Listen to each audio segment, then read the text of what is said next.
এই জায়গাটা ঠিক লাগছে না, কেমন যেন। কেউ দেখছে? শুনলে? কার যেন পায়ের শব্দ। আমাদের পেছনে কেউ হাঁটছে। দরজাটা নিজে নিজে খুলছে। ভেতরে কিছু আছে।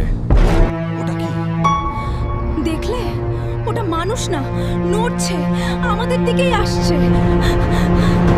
ওটা দাঁড়িয়ে আছে, আমাদের দেখছে। চোখ দুটো লাল। না, এটা ঠিক না। চলো এখান থেকে যাই, দ্রুত। পেছনে তাকাও না, ওটা আমাদের পেছনে। এটা মানুষ না, এটা